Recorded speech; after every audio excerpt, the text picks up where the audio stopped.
Hi guys, welcome back to another video. And first off, very happy new year. By the time this video comes out, it will be January and you will all be probably hungover still because we know how hard you can go on New Year. Anyway, we're going to kick things off as we intend to go on, and that's with another fishing video. Today we are doing some perch fishing on the canal, and I'm going to run you through how I attack a canal perch fishing in the depths of winter when it's cold. Just about to see my breath. And what I do, what tactics I use, what baits I use, and just basically how I go about it. I'm at the canal today that I'd never seen before today, so I'm turning up absolutely blind, and I'm going to run you through that as I would. I'm going to take two setups with me. One, I'm going to be fishing slow along the bottom. Well, to be honest, I'm going to be fishing everything slow today, but one, I'm going to be creeping along the bottom with a Texas rig. Now, when people think Texas rigs, they usually think of heavy leads, big hooks, and dragging it through heavy cover. That's not what we're going to be using today, and I'm going to run you through exactly what we're going to be using. Leading material, I'm going to go really, really light. I like this Seagar, real soft in 3 pound. In winter, I tend to scale everything back down to really, really fine diameters, just because it can make a difference with sort of lethargic fish. And sometimes in the winter, canals tend to go a little bit clearer when there's less boat traffic, less bird life, all sorts of things going on. Then we're going to have one of these, a teeny tiny Texas weight. Now that is, I think, 0.9 grams, so not even a gram. Really, really, really tiny. Next, and this is optional, it's just what I prefer, we're going to use a small bead, and that for me just adds that extra little bit of attraction with a bit of sound as you're moving it, and the lead hits that bead. It's like a click, and I don't know what it really imitates. A lot of people say it imitates crayfish claws and things like that, but I don't even know if there's any crayfish in this canal, so whether that helps or not, I don't know. And then onto the hook. Again, small. This is a size 6 offset hook, Gamakatsu micro game, worm 325 in a size 6. We might vary that depending on what baits we use, but that is pretty much what I'm going to be using all day today. I've got a couple of baits of choice, but for me, this time of year, when things are tough, fishing slow, there's one bait that stands up head and shoulders above the others, and that is this. This is the Ilex scissor comb. Come in a few different sizes. I don't know which one this is. I guess it's a little under 3 inches, something like that. And this colour, a chartreuse colour, is probably what I'm going to be using today. I had a quick little sneaky look at the canal. It's not muddy, but it is dark water, so that's where I like to go with these bright colours like the pinks and the chartreuse and things like that. So that's what we're using today. Now, on the other rod, we couldn't get much simpler.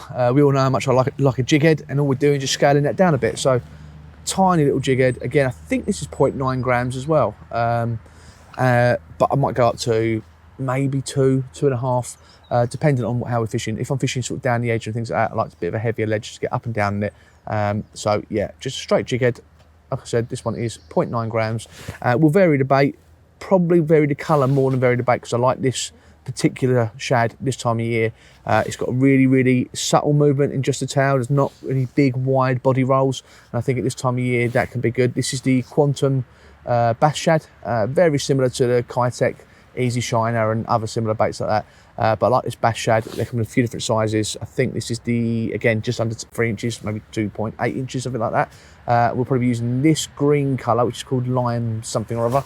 And if I just dig into my box, there's another one I like to use at this time of year, and that's this. It's this pink and white Zander. Tend to love that one. Not that there's any Zander in this canal, because there's not, but that is a killer bait for Zander, especially if you're dibbling down the edges. I seem to really like that, and it is a great bait for that. You just need to get the jig head right. So I like to, when I'm dibbling, I like to use a slightly larger jig head just to be able to keep direct up and down with it. So something around 2.5 grams, and then you want that quite a long jig hook, so it sits quite way back in the bait. Not always up near the head. I like a longer one for dibbling. Yeah, so that's the two setups we're going to run with. We're not going to spend too long because I've got stuff to do today. We're just going to sort of bounce down, light looking areas, try and find concentrations of fish, nick a bite, and then sort of move on. Let's do it.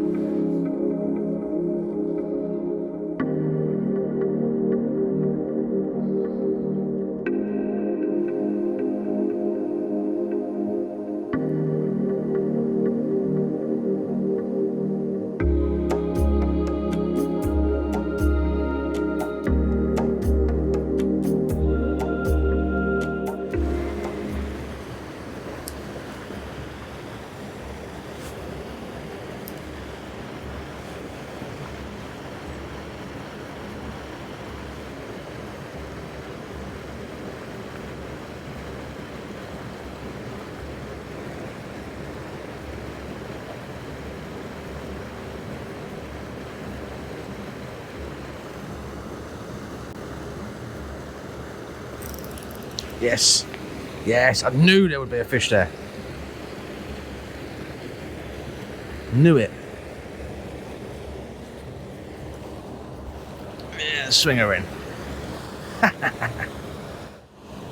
Well, not a monster by any means, but it's a good start. I was convinced there'd be a few fish there.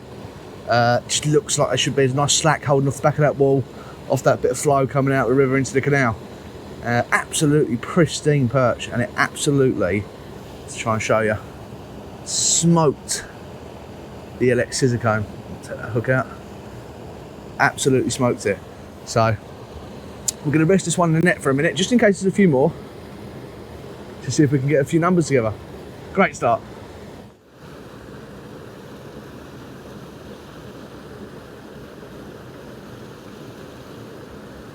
Oh, that was a good bite. Oh. Bugger.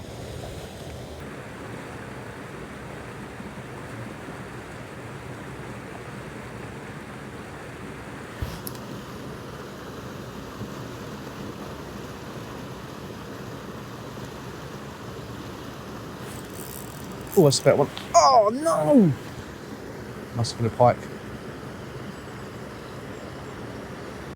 Bitten off. Oh well.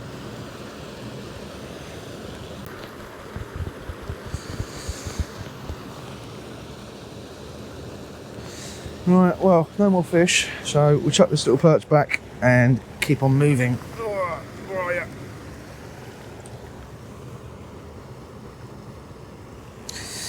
Alright, see you later, buddy.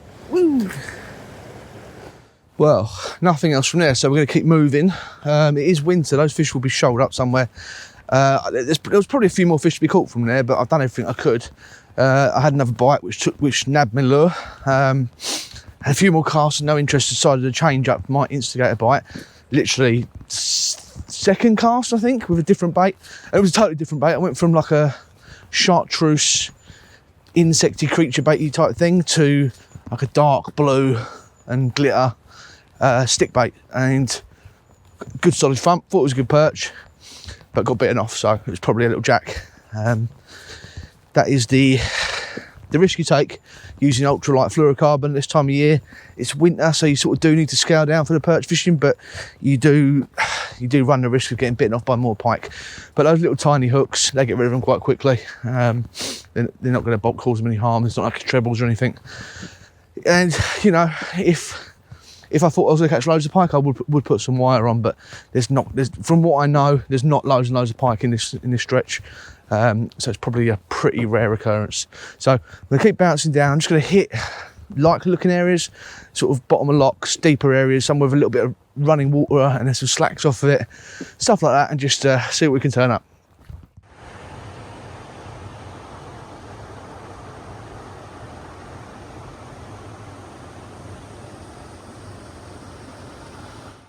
Okay, before we get started properly, I just want to show you how I've actually rigged that scissor comb, because it's quite important. You might see that the hook's way forward in the bait.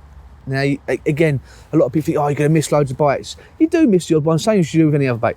But what it does, it allows this back end to have so much freedom of movement that you don't have to move that bait a lot to get action and to entice a bite. And at this time of year, you don't want to be moving anything too quick, so you can move that really, really slow and still get quite a lot of action from the sort of back end of that bait. That's why I really prefer it at this time of year when things get really cold and really tough. That's what I reach for, and that is how you want the hooking to be. So hopefully that helps. Okay, well, I think I'm going to call it a day there, guys. It has been mega tough. I bumped into quite a few anglers today and nobody's catching. So with my one little perch and getting bitten off and had another bait ripped off the hook, I think I'm going to sort of take that and run with my tail between my legs. I'm probably going to come back here again. It's a nice looking canal. Got lots of potential. I've just hit it the wrong time, I think. We had a massive downpour of rain recently. It's pumped a lot of cold water in, and it's gone really coloured, and evidently this canal usually is quite clear. So I'm going to revisit it, but it'll probably be in a couple of weeks' time.